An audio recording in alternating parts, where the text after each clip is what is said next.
All right, we're recording. Welcome, everybody. We have our first presentation of the 2022 season, PUC Career Convo's First Responder Careers. So thankful that you're with us today, and we will just jump right in. And I ask y'all to stay on mute until we get to the portion of the webinar where you can ask questions. Then you're welcome to type them in the chat or speak up. We love participation, and we put this together for you. A little bit of virtual housekeeping. Please make sure you, again, enter your questions in the chat and remain on mute until asked to unmute, just so that it can be enjoyed by all. This webinar is being recorded, so that's just for you to keep in mind whether or not you want your camera to be on and off. It only shows if you speak when you're on camera. Plus, at the end of the webinar, we'll have a post-meeting feedback survey. We read every single response and we make tweaks to our future webinars. This is the first webinar in a 10-week series, so we really care what you have to say. Also, your high schools, if you're a PUC high school student or middle school student, your administrators and teachers will be notified that you attended today. So it's great if you can just fill out that survey and give us a little bit of your time and feedback. With that being said, we're going to kick it off. My name's Nicole Murphy, and I'm the Director of School and College Counseling Support.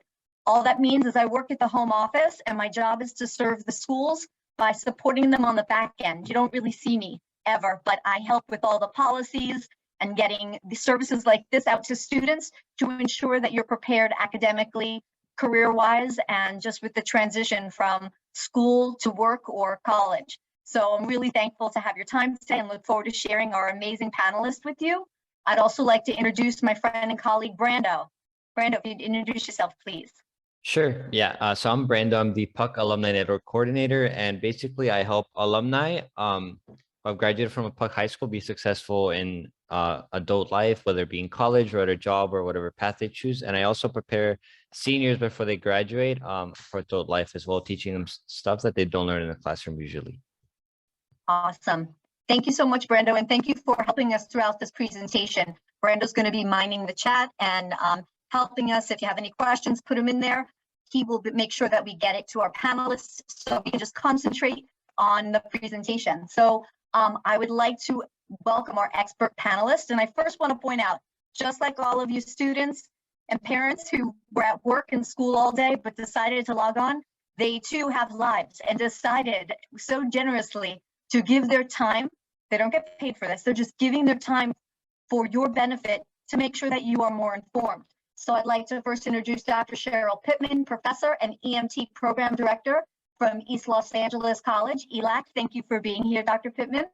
Mrs. Kimberly Rudolph, Firefighter Recruitment Officer at Los Angeles City Fire Department, and Officer Lenny Davis, Senior Lead Officer for LAPD. Thank you all for being here.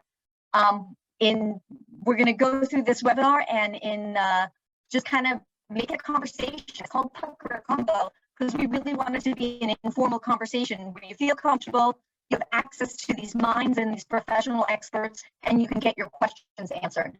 Why did we put this together? Why are we here? You want to make sure that you're not hearing it from people that Googled or looked it up. You're hearing it from people that actually do or work with the people that do this. So you're meeting experts in the field. They're going to tell you the required training and education you need to reach these goals of becoming their profession. Learn the realities of these careers. It's something different if you see it on TV, a movie, or hear about it. You're going to learn about what it's actually like in the field, and then tips on what you can do to become a competitive applicant. So what can you do that would maybe make you stand out amongst other people also going into this profession? So with that being said, I'm going to just jump right in. I like to always start when it comes to career convos, more than just saying, what do you do for a living? And tell us about that. I'd like to hear a little bit about the story. We've got a lot of 6, 7, 8, 9, 10, 11, 12th graders, maybe some PUC alumni who have graduated a year or two out on the call. And we always like to think about, what's your story? When you were a student to where you are today, can you give us like a 5 to 7 minute synopsis of how you got to where you are today? Maybe we'll kick it off with Officer Davis. Well, good evening, everybody. My really story started, I grew up here in Southern California, graduated from high school. I got accepted to Cal Poly San Luis Obispo. I went into and got my degree in business, really not quite sure all the way through college what I was going to do. My last year of college, I took the career test that you kind of helps direct you on what you wanted to be. And I thought I really wanted to be a pilot. I was determined to be a pilot. I took the test and it said, no, you should be a firefighter or a police officer. I said, no, that can't be right. So I took the test again and it came out with the same results. I worked for a company in account management for about 3 months and decided that was something I really didn't want to do. I took the advice of that test. It stuck in my head like that should be what I wanted to do. I applied to the Los Angeles Police Department, got hired. This was back in '88. Went through the academy, did my probation, which is my training year down in South Central Los Angeles. Then I ended up here in Northeast in 1989, and I've been here ever since and absolutely loved it the whole time. Thank you so much. Appreciate it. Yeah, I love hearing the stories because a lot of students think I need to know what I want to be for the rest of my life before I graduate. And I really appreciate you sharing your story. Next, if we could have Dr. Pittman. Good evening, everyone. Well, I didn't start out to be a EMT. What I first wanted to be was a physical education teacher. In elementary school, I wanted to be a judge. And then I find out you have to be a lawyer. There's no judges school. So that kind of killed that. So from there, as I went to East Los Angeles College after graduating from Dorsey High School, I decided to go ahead and answer this ad to become a seasonal firefighter for California Department of Forestry. They are now known as CAL FIRE. So this is back in 1978. And during that time, most of the calls, as they are now for fire departments, are medical calls. Because I wasn't an EMT, trained in CPR and basic first aid, I got to be very good at directing traffic. Got to be very good at handling and backing up the EMTs on the calls. I wanted to become an EMT and actually do patient care and help people more. So I went back to UCLA College and I became a EMT in June of 1980 and been an EMT ever since. Stayed with now CAL FIRE, and then I decided to go more into EMS and left CAL FIRE and started working for a private ambulance company.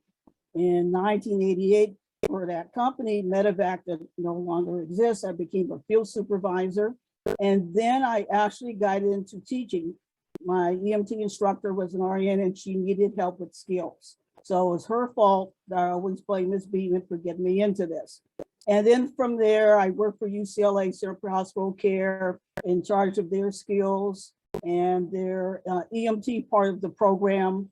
And then UCLA College wanted to start the EMT program again, and I was asked to assist with that. And then the department chair at that time decided to ask me to stay. So, and I've been teaching at ELAC again ever since. So I was first the assistant EMT program director, and then back in, I think I want to say 2007 or 8, I became the EMT program director, the first woman EMT program director the college has ever had, and I helped to develop the program. So that's how I got here. Terrific. Thank you, Dr. Pittman. I appreciate it. And last but definitely not least, Mrs. Rudolph, please share your story. Hey, everyone. So yeah, my path was a little elongated as well. I played soccer in high school and ended up playing soccer in college. But when I was in high school, I played soccer with a girl, and her dad was a battalion chief for the City of Orange Fire Department. And he invited me to come on a ride along. And that was the first introduction I had to the fire service. And, you know, when you're there visiting, they make it look, you know, all lavish and fun, and everybody's hanging out, they're playing games, they're sitting in their lazy boys, and it's amazing. I'm like, I could do this every day. I was still playing soccer, so my mom was like, you need to go to college. I said, okay, I go to college. I'm still playing soccer. And I was an athletic training major in college, and we actually provided the athletic trainers for the LA Heat fire football team. And that was really when I got to experience the camaraderie, you know, on a daily basis, almost being an athletic trainer for them. They invited me to come to one of the fire stations. I did, you know, some physical drills, and they said, you should apply. And I think being an athletic training major, I always had the desire to want to help someone, to know how to respond if something was wrong. You know, I remember once when I was little, a girl broke her arm on the soccer field, and her dad was a firefighter, and he made a splint out of a shin guard. And I was just blown away. I thought that was the coolest thing. And so, you know, from there, I started testing and studying. I finished college, still playing soccer, and I got picked up with the Los Angeles City Fire Department in 2003. And I just promoted to captain 2 years ago. So I'm also a paramedic, and I love it. Every day is challenging. Every day is rewarding. I love helping people. I genuinely do. So I wouldn't change anything. Thank you so much. Really appreciate that. And your passion shines through. And I think with this type of work, with how important it is, I think you definitely gotta have that passion piece. Let's keep going on. So we got the story checked off, just to give students a little bit of color on, you don't have to know what you're going to do your whole life, but part of the journey is whittling it down and having different experiences to get there. Note that you don't have to have it all figured out in 6th through 12th grade. Take a breath. When it comes to required training or education needed for your field, Mrs. Rudolph, would you please kick off what you would need to become a firefighter? Sure. Our basic requirements are you have to be 18 years of age at time of application. You have to have graduated from a high school or California high school, have a GED or equivalent. If you have a foreign diploma of any kind, you have to, you know, fill out the proper paperwork to get that certified. You have to pass our firefighter candidate assessment, which is our version of the written test. It's basically a general knowledge test. And we tell everyone, if you've graduated from high school, you know, you can pass the test. And then you will also need your EMT and the CPAC, which is our physical agility test. So you don't need that to apply, but you do need them in the process to, you know, finish up and become hired. So I always tell everyone, if you're thinking about becoming a firefighter, EMT is the way to go. Take it first, see if you're really interested. Because as Dr. Pittman said, a lot of what we do is medical, it's EMS. So if you don't have an affinity for that, it's really hard to separate firefighting from the medical, because for us, they're joined together. They're one and the same. So, but that's it. Thank you so much. And, you know, I never thought about it, the medical piece of it. I always thought firefighting, but an EMS, just to clarify, is what? EMS, Emergency Medical Services. So, you know, that's the medical runs we go on a daily basis. It's a majority of our runs, probably 85 to 90% of our calls are medical. So you have to somewhat, one, not, you know, shy away from it, not be queasy by the sight of blood or things of that nature. You don't necessarily have to love it and be all in, but you have to be proficient at it and do a good job. So. Great point. Great point. Officer Davis. So ours kind of parallels the fire departments. You have to be 20 years of age when you apply. You have to be 21 when you graduate from the academy. You only need your GED or high school equivalent. However, to promote beyond a police officer, if you want to become a sergeant, lieutenant, you have to have your degree. We also have a $500 pay incentive a month for people who have their bachelor's degree. The application process is a lot of the same. You take a written, which is just basic knowledge. Upon passing that, you start a process of filling out a bunch of paperwork. Then you have a background investigator who will, after interviewing you, will interview your family, friends, trying to get a assessment of your character. Have you ever been in trouble? You can't have any arrests or convictions of like narcotics, DUI. Along with that, then we do have a physical agility test. You have a extensive medical background check. And then after all that, then you have your interview, you're scored, and then you're put into a pool of candidates. And we run classes right now pretty much every 6 to 7 months. Thank you. And if someone was to get their, go the path of maybe wanting to advance to one of the lieutenant or higher positions that required a degree, does it make a difference what they study, get their degree in? It really doesn't. To promote to sergeant, lieutenant, captain, they're really just kind of looking for the degree. If you're going to go higher, way up in our command staff, such as commanders, deputy chiefs, assistant chiefs, they're really looking more for a master's, probably in either some type of law enforcement or even just business, because you are just truly managing assets and people. Thank you. Thank you so much. And Dr. Pittman, you're next. I'm going to you shared some slides. I'm going to go through those and just direct me as to how quickly or what you'd like me to forward to, okay? Oh, okay, very good. So go ahead and becoming an EMT. So at East Los Angeles College, our EMT program is Fire Tech 96. It's actually 8 college units, with most courses are usually 3 or 4. So this is a program, so it's 8 units when you successfully complete it. We have 2 what they call cohorts. We have a Monday, Tuesday, Monday, Thursday to try to accommodate individual schedules. Monday, 12 noon to 5 p.m. Then Tuesday, which is the skills, 4:45 to 10 p.m. And then the second cohort meets at 5:10 p.m. to 10 p.m.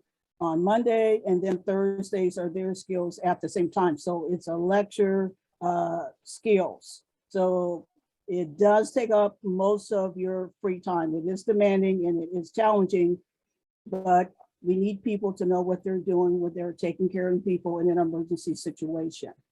And spring and fall. So we're about to start up again February 7th. We're go for 16 weeks. Next slide, please.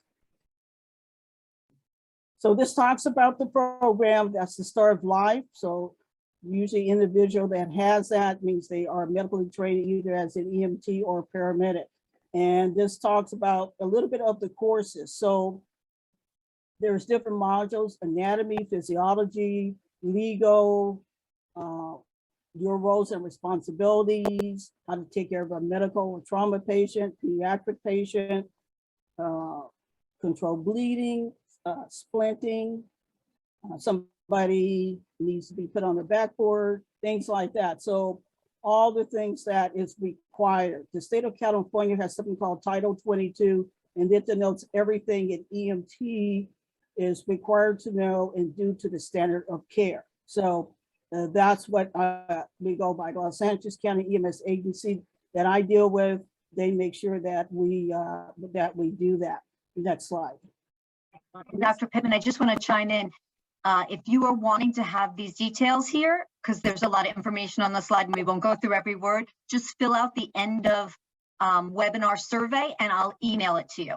So once you fill it out, I'll email you. You'll have all the info. So thank you. Thank you. And then the entry requirements, as Nicole says, lengthy. So it's about all the vaccination immunizations have to be at least 18 years of age to get into the program. So we'll go to the next slide. When you can complete the program, you get a skills certificate from the college, we're part of the Los Angeles Community College District. So there's actually 9 colleges, and of those 9, 3 of them have EMT programs. East is one, LA Valley College, LA Harbor College. And also you get a certificate of completion from the program. This is roughly the salary for EMTs, $40,000, but you can make more, but overtime. Some EMTs are getting into COVID testing. I actually go into COVID testing. I see people that I trained, 10 years ago.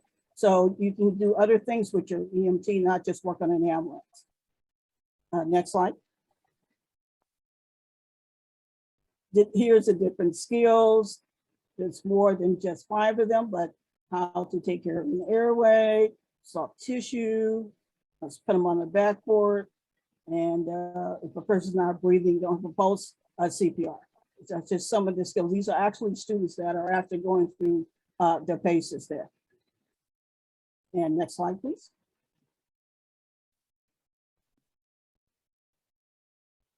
So this is how to contact me via email or our program. We also have the America Job Career Center on our campus in the San Fernando Valley. So if you meet certain criteria, the program could be paid for here, as you can see here. So just roughly working on ambulance. Ambulance companies need EMTs. I have one ambulance company says they need 60 EMTs per month. So no problem on getting a job. That's it, Nicole. Thank you so much. I really appreciate the details. Now we're going to get into a little bit of a reality check. I want to leave with Officer Davis, please. These 2 questions when it comes to the reality of these positions and these careers. How challenging is it for someone to get a job if they're new in the field? And then maybe as a new person, I know your experience, but maybe as a new person becoming an officer, what is it like? What do they actually do? The real world stuff. Well, it's a police right now. I'm sure as everyone has seen in the news. It's a challenge. Our jobs are not the most popular right now. And when you look at the economy, really kind of dictates when we need officers. When the economy is booming like it has been, because people can make a lot of money in the private sector, they don't apply to be police officers. So we do have a hard time hiring during these periods. When the economy is bad, like it was in 2008, we had a flood of officers or people applying to be officers. There's always going to be a demand for the job. Even during like the COVID time when people were sent home and stuff, we still had to do our job just like nurses, firefighters, other people. You'll never be a gazillionaire being a public service person, but you will always get paid. The paycheck always shows up in your account every 2 weeks. And it's a very rewarding job. The benefits of applying to like a big department like I work for, LAPD, we have a tremendous amount of different careers that you can do. If you like to wear a uniform and drive around in a police car, we have, there's that. Detectives who like to investigate, there's all kinds of special aspects to it. We have investigations for art, for financial, internet. There's all kinds of different jobs available that it's not super difficult to pursue. You just kind of have to apply yourself and work hard, and you can definitely do different things within this job, not only having to be the same thing every day. People describe police work as, something different. Your days are exciting. A lot of days are not exciting. It gets routine, just like every job in the world does. But there is a lot of reward. It's something that I never regretted. I look back at my 34 years that I've done, and I've really enjoyed it. It is nice being outside, not in a cubicle, not wearing a suit and tie every day.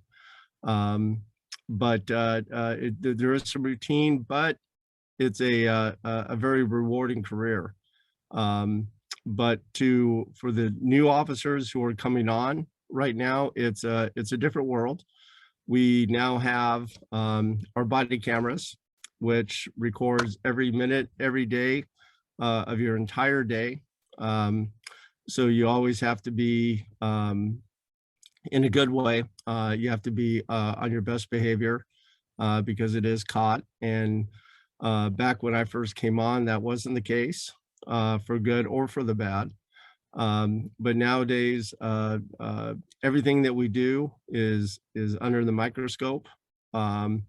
So you have to kind of put yourself in the mindset of that you know you're doing the right job. Other people will tell you you're not. You'll get a lot of grief over simple things that you're just trying to help people. But as long as you realize what you're doing is the right thing, it's all that counts. Thank you. Thank you so much. Next, Dr. Pittman.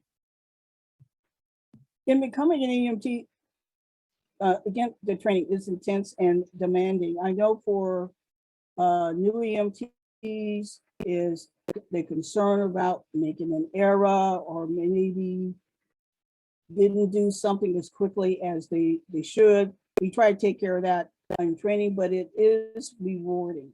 When I was in the EMT field, I enjoyed it because I didn't know what's going to happen the day that I going to work. I know I'm going to run calls, but what type of calls? You interact with so many different types of people. Also, we interact with the fire department as well as the police department as well. So it's just, durable job. Like Officer Davis said, you're not going to be a multimillionaire, but if you enjoy helping people at their worst time when they need help or assistance, or somebody they care about, or just a stranger because somebody needs medical care, and that's what we're here. That's what we're here to do. So you enjoy helping people, and the term I use is being of service to the community, then this is the job for you. And as you come along, usually you have a field training officer when you first get started that helps you along, that makes sure that you're adhering to all the policies and procedures and you're making the right decisions and still have that self-confidence. Thank you, Dr. Pittman. And Mrs. Rudolph. So I think for new candidates or anyone interested in becoming a firefighter, it's really important for them to understand that it's a marathon, not a sprint. It takes a while to get hired, especially for a large department like the LAFD, similar to the LAPD, but they're hiring a little bit more aggressively right now than we are. Our hiring cycle is opening up February 2nd and it closes June 15th. So that's the only time frame that applicants actually have time to fill out an application and go through the test and all that stuff. But I always tell people, everyone is hiring right now, so apply everywhere. Don't put all of your eggs in one basket. So yes, it may be challenging at times to find a job, but if you're patient and you work hard and you keep at it and you keep at it and keep at it, you'll eventually get picked up by a department, whether it's ours or someone else's. And being a large department, there is a lot of room for advancement. So that's something to keep in mind when you are applying. You want a department where you can move around, where you can promote, you can, specialize in different jobs and, work for specialty companies such as Hazmat, USAR, Swiftwater. If you want to fly a helicopter, you can fly a helicopter. And that's one thing our department is really good at. We have our hand in a lot of different things. I mean, we're getting, the first electric fire engine. We have a firefighting robot. So, we make a lot of these advances. So you know, that's one of the benefits for working for a large municipality that I try to get candidates to remember that you don't want to go apply for a small department because one, they won't be hiring as many people all at once. And two, you might be stuck as just a firefighter for a very long time. So it's something to keep in mind. And a typical day for us, it's, you know, similar to being a police officer, similar to being an EMT. We all are EMTs, so we're EMT firefighters. It's different every day. When the alarm goes off, you know, like Dr. Pittman said, you know, you're running calls, you just don't know what kind of calls you're going to be running. Are you going to have a trauma? Are you going to have a, you know, cardiac related incident? Are you going to have a traffic accident, an MCI, structure fire, you know, swift water rescue? I mean, really, it could be anything. We work 24-hour shifts. So we're literally at the fire station for 24 hours. And the way that LA City does it is we work 3 days and then we're off for 4. So we would work, say if we worked Monday, Wednesday, Friday, we'd go into work Monday, Wednesday, Friday, we'd be off Tuesday, Thursday, and then off for 4 days. So the schedule is great. We average about 10 days a month. We get 16 paid vacation days a year, full benefits, dental, vision, great retirement. But you know, that's typical day. You come in, you put your gear on the rig, you check out all of your equipment, and you get ready for a call. We go shopping, we buy all of our own food, we cook all of our own food, we do all of our own housework. So I always tell, you know, young candidates, if you don't know how to use the mop, you better get pretty good at it because you're going to be mopping a lot of floors, cleaning a lot of toilets. So, you know, because it's our home and we like to take care of it and our equipment as well. So yeah, that's a typical day. Thank you. Thank you so much. Excellent. Well, that's a good reality check. And I like the whole analogy of it's not a sprint, it's a marathon. I think a lot of people get excited about, I'm going to graduate and I'm going to be this, and they envision that chief position, that top line position, and they realize they have to think about, like, that person had to do a lot of different things before they get to be the chief or the officer or the whatever position there is that's more senior. So I appreciate all of those stories, and thank you for that. Now I want to open it up to our students. I want to open it up to those in the field. What questions do you have for our esteemed panelists that you want to know? And I know I have a couple of questions too, but I wanted to give people the opportunity. Is anyone out there that would like to either come off mute and ask it, or put it in the chat before I ask? All right. Well, I have a question then. I'm going to lead with mine, and you guys, as you can start thinking for questions on your own, as I have some. I wanted to know, when it comes to, are there any limitations on your personal or social life because of your work? Because I have to tell you, when I think of becoming an EMT, an officer, or a firefighter, I don't have that in me to run towards trouble. And I just look in awe to those that can put all personal stuff aside for a stranger. I don't know if anyone wants to answer that in terms of personal or social life as it impacts your occupation. I'll just take a answer real quick. When I became a police officer, it was about 5 years when I met and married my wife, who is a nurse. She really is the hero to me. I can't count the number of anniversaries, parties, birthdays with my family that I've missed because of my schedule. I work a 12-hour shift with 3 days on, 4 days off, but it's scattered all over the place.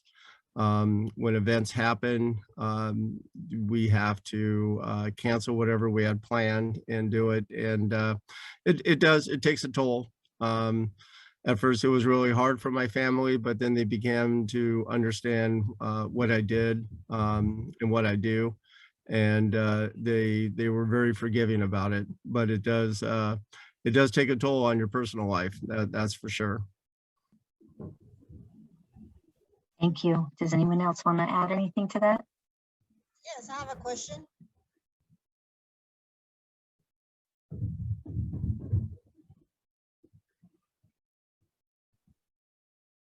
Nicole, you're muted if you're talking. I think I heard someone. Is it in the chat or did someone speak up? I'm sorry. Yes, my name is Lily. I have a question. Yes. Okay, my question is, to become a firefighter, you have to be in perfect health, meaning if you have asthma, can they still continue and proceed applying and taking all these tests? So it's a case by case basis. Thank you for your question. It's a case by case basis. And I always tell everyone, make them tell you no. If it's something you really want to do, then go for it. If your asthma is controlled and you get signed off by a doctor, I can't say that, no, it would never happen. And I can't say yes, but I would just say, try and make them tell you or make them disqualify you. That's the most you can do. I mean, we have a lot of candidates that apply and have pre-existing medical conditions, but they're controlled. They're manageable. So I'm not a doctor. I'm not, part of the medical screening per se, but if it were me, if it's something that I was really passionate about and I really wanted to do it, I would make them tell me no. Okay, now would there be a difference versus LA City versus LA County Fire Department? So yeah, there are two different departments. LA County is its own entity. So they have different, qualifications and prerequisites and all that stuff. So yes, they're two different. Okay. For becoming a paramedic, you have to be in one of the fire departments and then continue your school to become a paramedic? No, not necessarily. You could go to paramedic school privately on your own, but you would pay for it out of pocket. If you're hired by our fire department, we pay you to go to paramedic school. And the department pays 100%, 80%? 100%. And we pay you a salary while you're going to paramedic school. That sounds terrific. That's not like an apprenticeship. It is. We value our paramedics. If you are a paramedic when you apply, you are eligible to be hired ahead of others that are not paramedics. So it is an incentive to become a paramedic. Absolutely. How's the demand? Well, I know right now it's high, but prior to COVID, how high was the demand on becoming a paramedic? I know they want to invest. So before COVID, how was it? Well, for COVID, our call volume absolutely did go up 100%, but the demand for paramedics has always been high. The goal of the fire department is to have a paramedic on every resource. So that means every fire truck, every fire engine, every ambulance has a paramedic. That just makes us, more well-rounded of a department, especially when we have a majority of medical runs. Those are the calls we run. So, but I wouldn't say COVID dictated us being more aggressive hiring paramedics. We are always aggressive hiring paramedics. Terrific. Thank you for your question. I see some other questions in the chat. Jasmine put, how many cases of events do you go on through day? And I'm just wanting to address all panelists. So Officer Davis and then EMTs, and I don't know if that would fit into the other two, but if we could just get your take on that question. About how many cases do you go on a day? For LAPD, a lot of it depends on what you're doing. If you're working patrol on a busy day, we end up going between 20 and 30 calls throughout your shift. If you're a detective, you're working numerous cases, investigating, trying to gather up evidence, speaking to victims, interviewing suspects. So a lot of that just depends on exactly what you're doing with your job. Thank you. Anyone else want to take that? I'll go ahead and add to that. For EMTs, and it varies. They work 24-hour shifts as well, and 10 or 12-hour shifts. So it depends. Usually 24-hour cars will run more calls, and that could be anywhere from 12 calls to 20 or less. The day cars, that goes to the 10 and 12-hour shifts. It varies. You know, they can have 5 calls, 8 calls, 10 calls. It just varies on the day and the need for service. Thank you. And when it comes to Mrs. Rudolph, when it comes to the firehouse, how many cases do you run a day? Is it similar to what they've said? Well, we are the 3rd busiest department in the United States, so we run an average of about 500,000 calls per year. We have approximately 3,400 employees spread out in 106 fire stations. So take those 500,000 calls and divide them between 106 fire stations. We run a lot of calls. And some stations are busier than others. I mean, you could go to a slow station and have maybe 2 runs a day, or you could go to a busy station like Nines and have closer to 20 and to 30. So we're busy. I see in terms of post-pandemic now, how has the pandemic affected your work? Because you don't get to stay home and work from home in your field. No, no, we don't. Well, some do, but no, not most. Our call volume absolutely increased, especially at the height of the pandemic. You know, I think stress level went up drastically. I think department-wide, a lot of our members are tired, you know, as is everyone. I think we're all feeling, you know, the impact of what this pandemic has done. So, but you know, that's what we signed up for. We're public servants, so we're here to serve, and that's what we need right now. That's what we're going to step up and do. Thank you. Officer Davis or Dr. Pittman? Our job, you know, the call load has stayed steady. It's just kind of shifted a little bit since a lot of people were home, especially during the height of the pandemic. Calls on domestic violence went way up. A lot more disturbances, disturbing the peace because people were working at home during the daytime. So we were seeing people getting more, you know, upset about when they hear loud music, loud noise, their neighbors doing things. So kind of the call load has shifted. It's kind of going back more to what we normally have seen.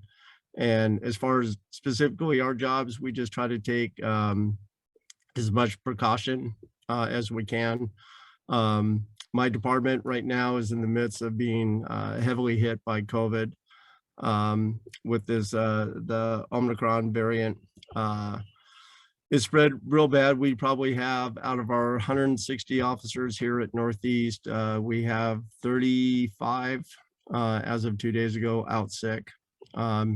So we're doing our best to make sure that we fill all the required units that respond out to calls and everything. Thank you.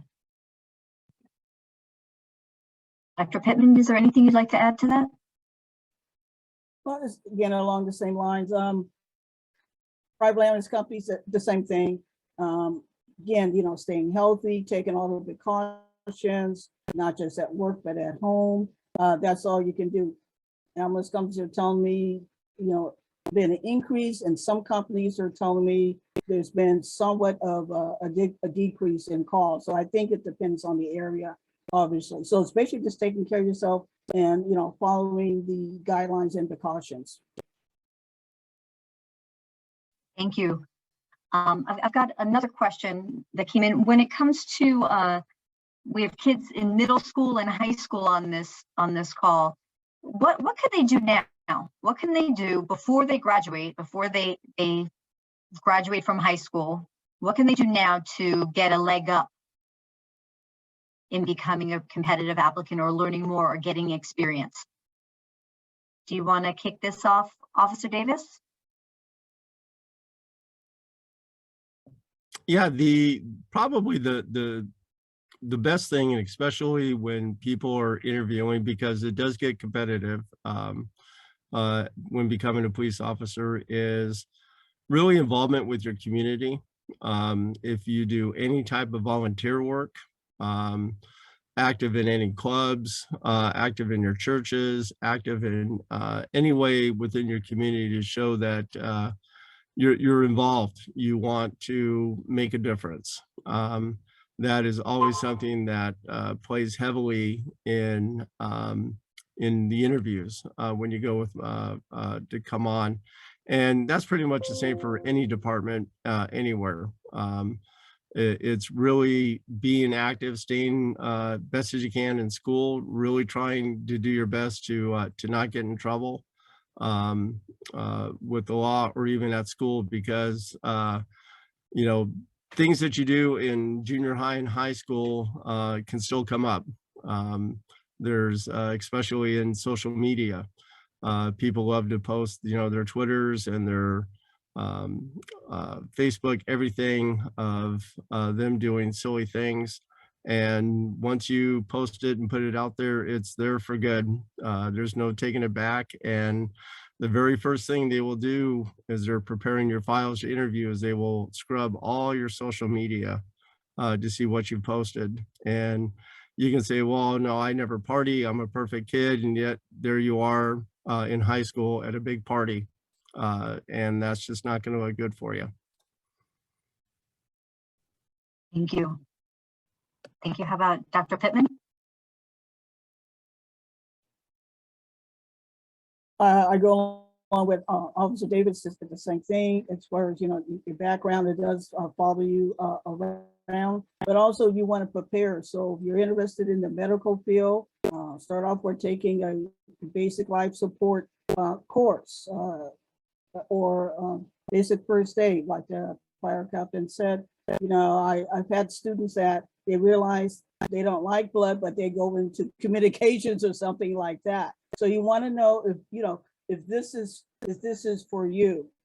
So whatever you can do to prepare yourself, medical terminology course. So anything, I'm a strong believer in preparation is the key to success. So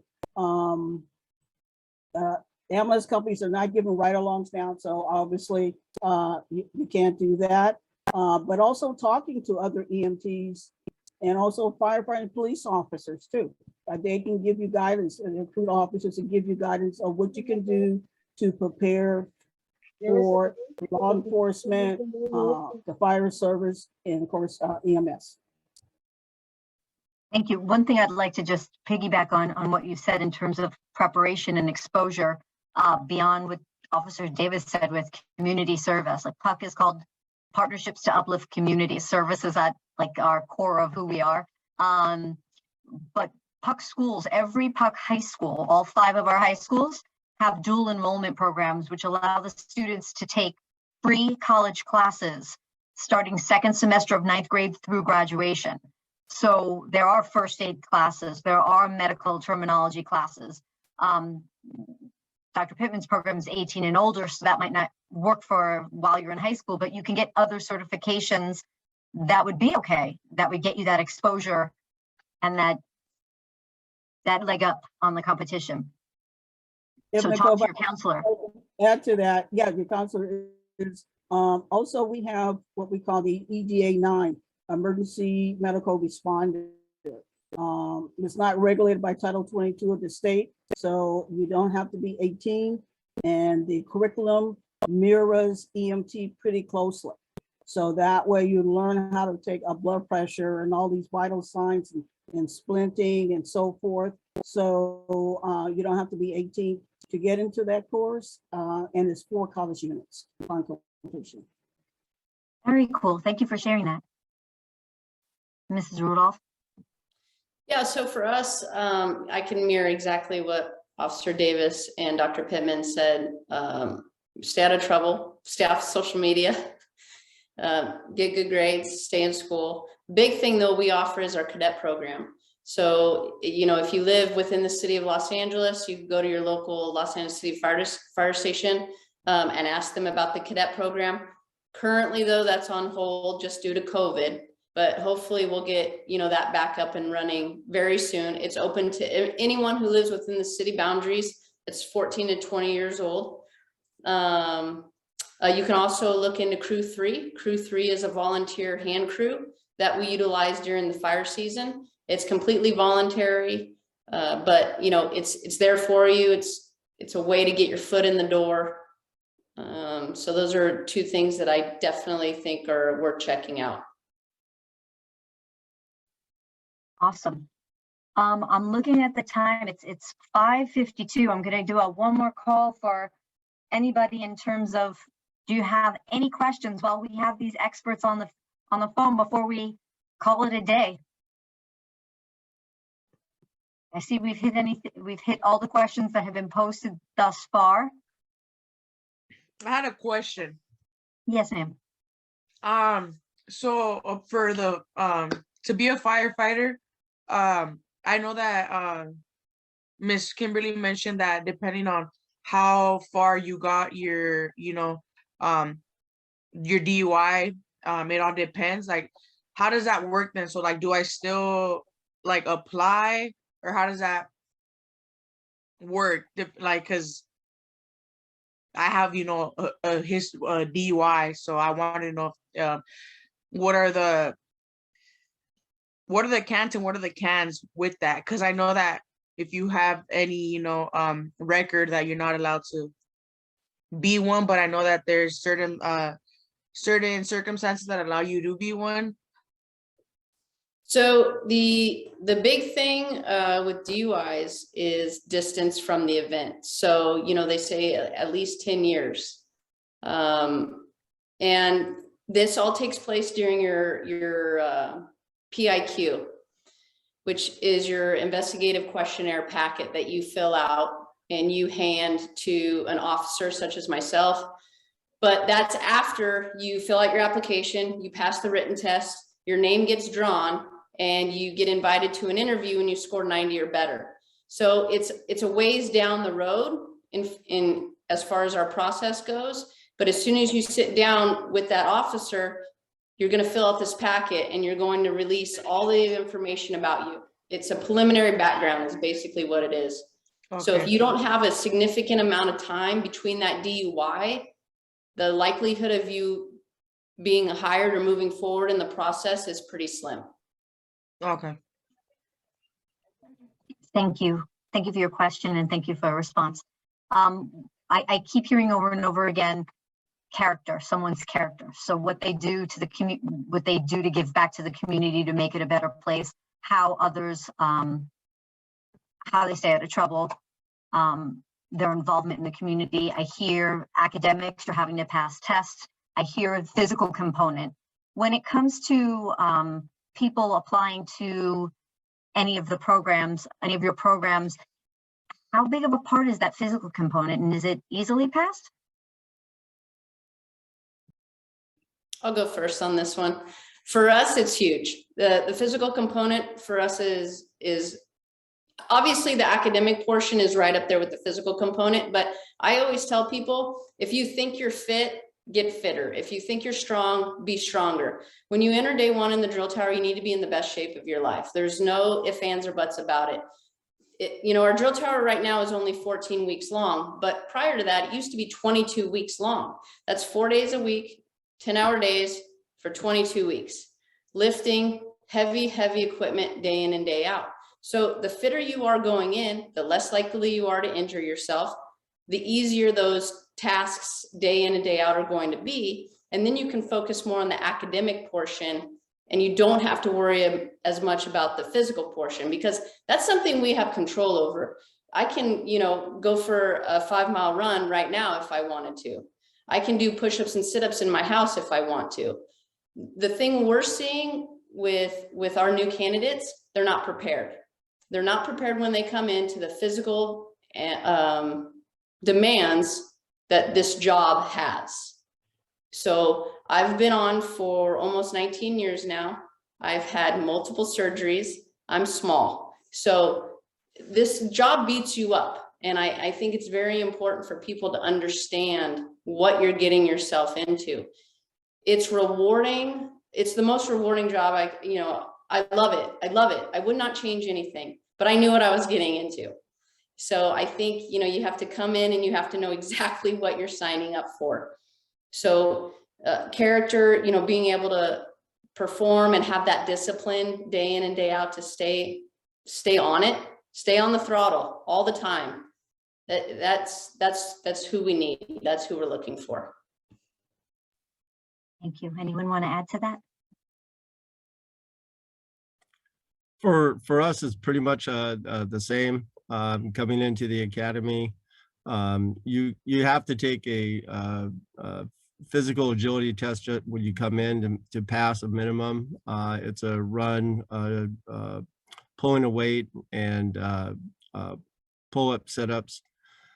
Through the academy, they do a lot of running. They do a lot of exercising.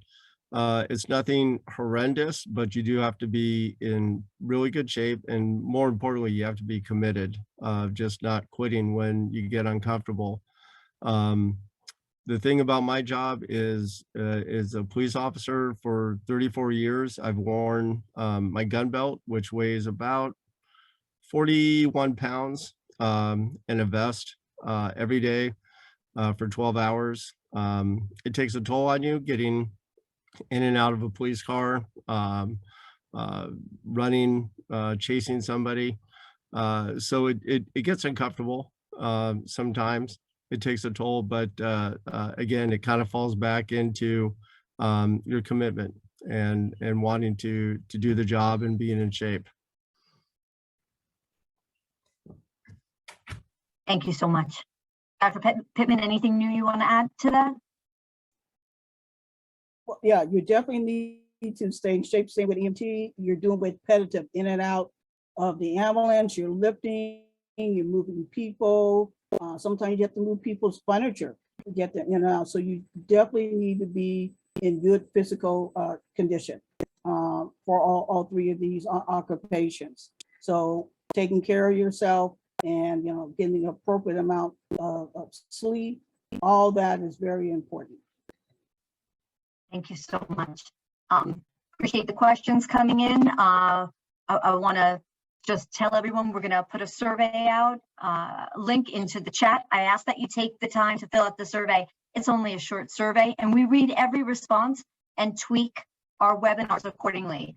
I want to thank our presenters for giving your time and your heart to what you do on the day-to-day, not to mention giving your time to PUC school students in our community. We really appreciate you in your job and also just the heart and passion that you've shared with our students. It's incredible and inspiring. Thank you. Next week, students, if you'd like to join us, we have a sports career convo for sports industry careers. And again, I'll just stay on this call. It's our 6 o'clock mark. Thank you, Ms. Rudolph. Thank you, Officer Davis, and thank you, Dr. Pittman, for being here today. And thank you, students and families, for attending, for investing the time into learning more about what you could do and your future career goals. I hope you had an interesting and informative webinar with us, time with us, and I hope you have a great day. Thank you.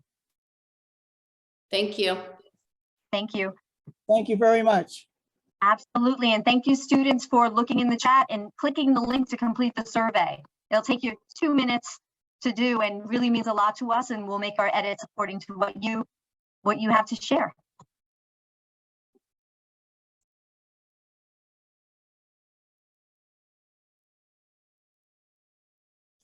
Thank you so Thanks, much. Nicole.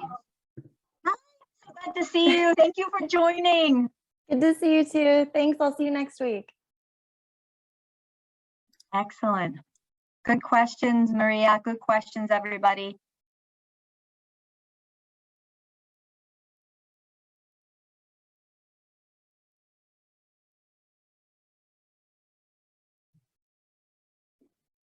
Anyone else? I'm going to give it 2 more minutes if you have anything to speak up. If not, fill out the survey and I can get back to you, and I will send the presentation with all the details to everyone that completes the survey. Thank you so much, Dr. Pittman and Officer Davis. Really appreciate everything. Have a great evening, Nicole. Thank you so much for the invite. Thank you. Take care. Okay. Yeah, thank you, Nicole, so much. Really Thank you. enjoyed it. I hope you have a great evening. Thank you. If there's anything we can do on behalf of PUC schools ever, you just shout. We're here. Will do. Likewise. All Likewise. right. Take care. Take care. Bye. All right, students and families, thank you so much for coming. Does anybody have any questions? You can come off mute and speak to me. I'm going to shut down the webinar in another minute at 6:02. Thank you so much for investing your time and participating in the webinar. I hope we see you next week for our sports industry careers. We've got some great panelists too that'll help you think of more options.